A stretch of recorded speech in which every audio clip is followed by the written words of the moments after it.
जदि अंडारे से झोल तरकारी खाई खाई बोर हो गलनी आज अंडारे एक नुआ एक रेसिपी बनैबा जोटा कि आपण समस्त को पसंद आसो। वीडियो को संपूर्ण देखो, पसंद आसले लाइक कमेंट शेयर करेंगे। चैनल नुआ थिले चैनल को सब्सक्राइब करने और फेसबुक पेज रे देखुले फेसबुक पेज को फॉलो करने। ये मु 5टा अंडा को भलसे सिझेई तार ऊपर खोलप गुड़ा बाहर करनी। खोलप गुड़ा भलसे बाहर करने ना खोलप ही आलर्जी करे। तेणु खोलप को बाहर कर सारापर आम अंडार केसर को अलग करदे और धला पाट को अलग करनबा। एमती प्रथम 2 फाड़ कर सारापर अंडार केसर ऑटोमेटिकली भलसे बाहर जीव। मुझे बाहर कर देखो से प्रोसेस रे बाहर करनबा सब अंडार केसर को। एमती प्रथम 2 खंड कल बाहर काटी नौची पर केसर गुड़ा को बाहर करनबा। आपण माने केउ जिल्लारो मोर वीडियो को देखुचंती कमेंट सेक्शन रे शेयर जणेबे।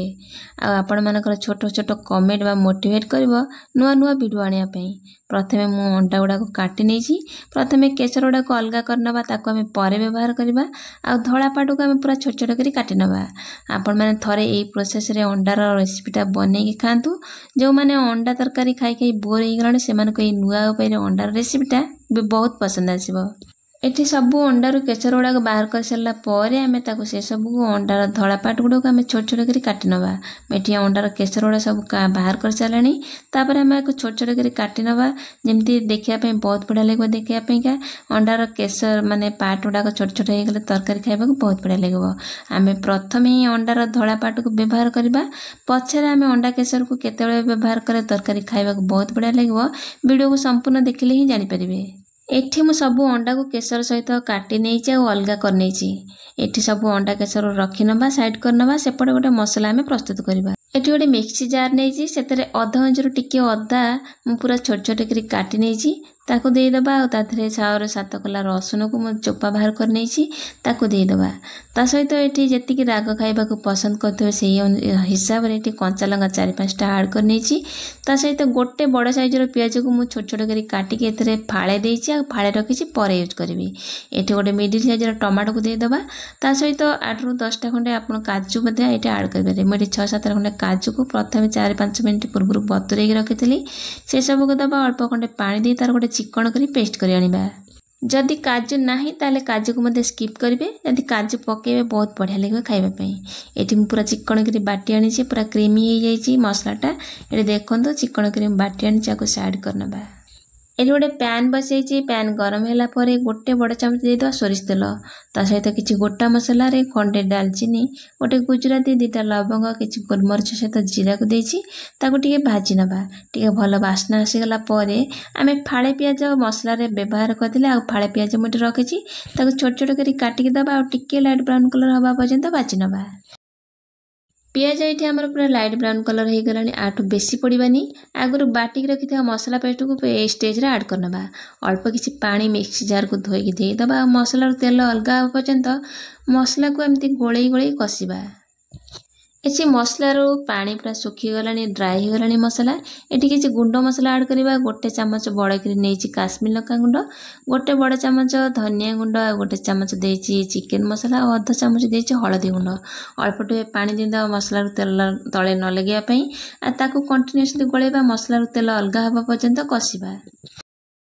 मसला रे अल्प अल्प पानी दबा मझे मझे आ कंटीन्यूअसली गोळेबा कसिबा। जे पर्यंत मसला रो तेल अलगा न होइछि से पर्यंत आमे कंटीन्यूअसली कसिले मसला तरकारीटा खाइबा को बहुत बढ़िया लागबो। एठी देखंतो हमर से माने मसला रो तेल अलगा टिके टिके छाडलानी, टिके कसी हेलानी। आमे एतर अल्प किछि पानी दबा, पुनी कंटीन्यूअसली गोळेबा, पुनी कसी चलीबा। जदि आपण माने केबे अंडारे ए नुआ रेसिपीटा प्रस्तुत करी खाई नांती थरे ए प्रोसेस रे बनै कि निश्चय देखंतो। रोटी पूरी परोटा जोथिरे खाइबे भात सहित सबुथिरे भल लागिवो। मु एठी कवर दे दिले, अल्प पानी दे दिले। मसला को कंटीन्यूअसली कवर काढिबा, तापर गोळेबा कसी नबा। एठी मु किछि सिझा आलू को पकै नेछि। वीडियोटा स्किप हो जाइछि सेति पई आपण माने सिझा आलू किबा कंचा आलू मध्ये देकी मसला सहित कसी परिबे। नाइ त किछि कंचा आलू को तेल रे भाजी को मध्ये ऐड कर परिबे। याकु दबा मसला सहित आलू को मिसी कसी परिबा। तापर आपण चाहिले जदि एथि आलू को स्किप करबा को चाहते ताले आलू को मध्ये काढी नेबे। मेठी किछि अंडा केसर आ अंडा को काटी रखि नेतिली। प्रथमे धळा पाट को ऐड करबा, परे आमे अंडार केसर को व्यवहार करबा। एठी लीड खोली देखौछि देखंतु हमरा आलू मसला सहित भलसे मिसी गलानी। आपण माने यदि आलू खाइबा को पसंद करंतिनी ताले आलू को मध्ये स्किप कर परिबे। मसला सहित गोळेई नबा। आगुरु काटिक रखितेबा अंडा और केसर को एठी केवल अंडार धळा पार्ट को ऐड करबा। केसर को हमें परे व्यवहार करबा। केतेबेले व्यवहार कले अंडा केसरटा भल लागिवो खाइबा पई वीडियो को संपूर्ण देखिले ही जानि परिबे। अंडार केसर को हमें देई दबा आ ता धेरे हमें स्वाद अनुसार लूण को देई दबा। कंटीन्यूअसली गोळेबा मसला को कसिबा। मु लूणटा को पकेइछि स्किप करनै छि वीडियोटा आपण निश्चय लूण पकेइबे आ अंडा सहित आलू मसला को मिसेइबे गोळेई गोळेई कसिबे। जिते बेले मु सिझा आलूटा ऐड करछि सेति गळे ही लूण पकेइछि। वीडियोटा करिनी माने ऑन करनथली कैमरा स्किप हो जाइछि। आपण स्वाद अनुसार लूण को पकेइबे अंडा सहित आलू मिसेइबे गोळेई गोळेई कसिबे। एठी अंडा आलू सहित पूरा बढ़िया से मिसी गलानी भलसे कसी गलानी। एठी किछि गरम पानी ऐड करनबा ताको गोळेई नबा। जे कोनोसी मसला कषा तरकारी बनातु गरम पानी ऐड करेंगे तरकारी खाइबा बहुत बढ़िया लगे। ये सब मसला सहित आलू माने अंडा आमर मिसी गलानी भलसे कसी गलानी। आगुरु बा जो अंडार केसर को आम रखी ताकू ही स्टेज रे ऐड करनबा। अंडार केसर को दे दबा। बेसी घोड़ेबानी माने घांटीबानी मिसी जीव फिटी जीव सब तरकारी पूरा बढ़िया हो। जेहेतु आम काजू पकईचे सब मसलार पेस्ट देचे सिझा आलू देचे बेसी बढ़िया हो। तेणु गोटा गोटा रहा आम शेष ही अंडार केसर को पकेबा। हाथ में टिके गरम करी कस्तूरी मेथी को एमती क्रश करके देदबा। आ अल्प किसी होममेड गरम मसला को देदबा। रेडी करदबा टिके डिफरेंट स्टाइल रो अंडा करी। आपण माने जदि केबे ए उपाय रे बने नादी थरे ए उपाय रे निश्चय बनंतु समस्त को पसंद आसीबो। एठी एकदम नुआ उपाय रे प्रस्तुत हो गला अंडा आलूर तरकारी।